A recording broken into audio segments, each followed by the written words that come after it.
Welcome back to Chow Time Pods. Your host, Red. We have a video today from AlphaAnthem. I was just at the gym, and I see a very handsome guy, dark hair, mustache, hat, you know, great looking guy. Sure. And I'm like, wow, he's really cute. So I test it a little bit, and I stare at him and smile, and he smiles back. I'm like, okay. And then I'm with my friend, and I was like, should I, like, that guy's really cute. And she's like, well, he's staring at you. And we lock eyes. By the way, when a woman spots a guy and instantly registers him as attractive, he's almost certainly above her league. Most women find the majority of men unattractive. They swipe left on 80 to 90% of guys on apps without a second thought. So when one actually catches her eye in real life, triggers that instant "he's cute" reaction, and makes her initiate eye contact and smile, he is definitely not average.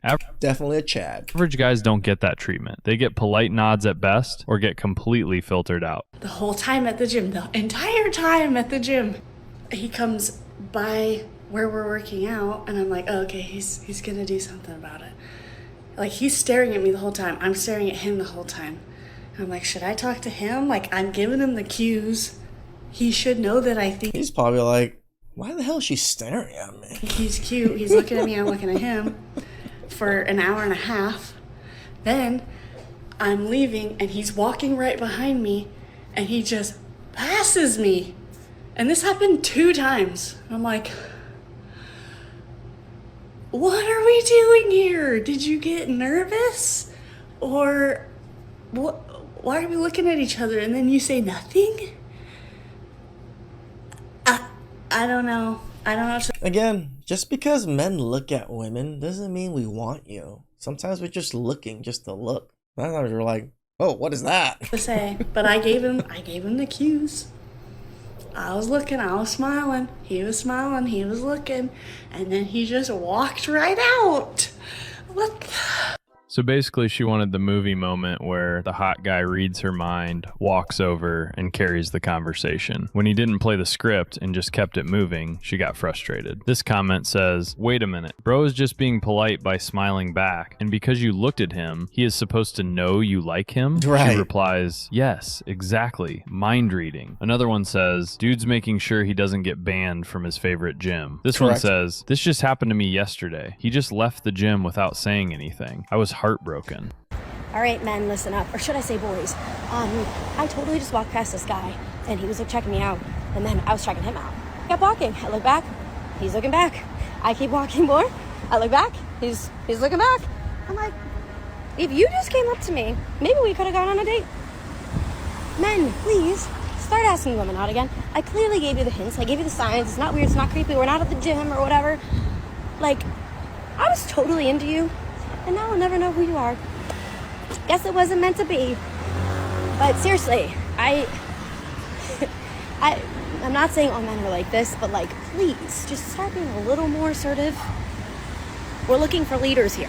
She just broadcasted passive signals and expected him to sprint across the street like a trained puppy. Why didn't she approach him first? Because deep down, she knows the risk-reward math better than most men do. It looks like these women get themselves rejected in their minds from men that don't even know they exist. Like, yes, maybe these men looked at you a little bit or maybe checked you out, but you, in their minds, they already got rejected because these men didn't say something. That's ridiculous. You know, she will hold the power to reject or approve. And by the way, men are more gracious at turning down women when approached. Men aren't conditioned to weaponize rejection, or they don't need to crush her ego to feel secure. No public shaming, no brutal takedowns, rarely escalation to anger or violence. It's low drama because his frame isn't threatened. He's the selector by default in most dynamics. Now flip it. When men approach women, especially cold or low signal, rejection is far more common. 80 to 95% 100% in many contexts. And yeah, women can be brutal about it. Ghosting, harsh words, public humiliation stories, eye rolls, friends laughing, or straight up contempt if the guy doesn't hit her attraction thresholds. Remember, there's also that Me Too aspects of things too. Why? Hypergamy plus social proof. Women filter harshly because they get endless options. A no from them often comes with extra sting to deter persistence or protect ego or social image. Men get called out for brutal rejection far less, because their rejections are usually softer. Fear of violence, social backlash, or just not wanting drama.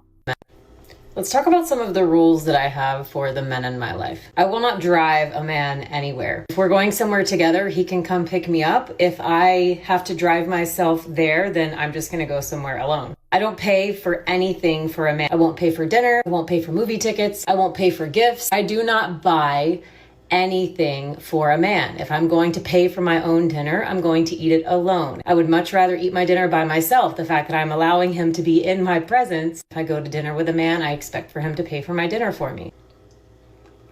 I don't give men my phone number. I don't give men explanations. I don't give men straight answers. I don't answer most of men's questions. I require men to ask the question over and over and over again for me to identify whether or not they're actually serious about wanting to know the answer and to know more about why they want to know the answer. Sometimes men ask questions just as an ego validation to get you to answer them.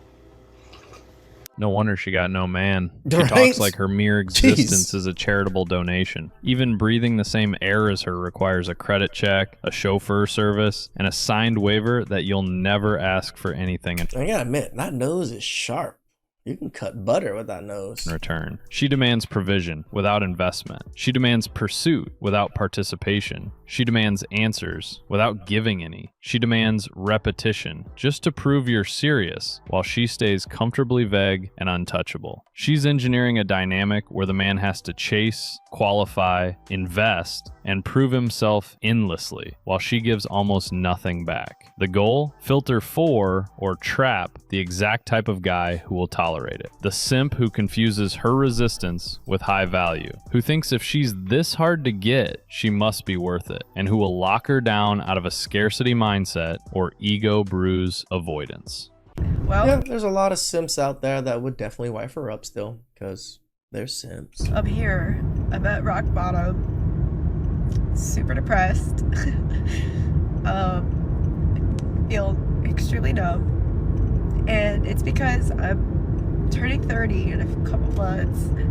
And You're alone and single. Zero friends. Like, not one person that I can, like, call and, like, tell them about good news or bad news or neutral news. I have a job that I can't stand because I spend 8 hours a day talking to 0 people. So I'm talking to 0 people all day at work, and then I go home and talk to 0 people.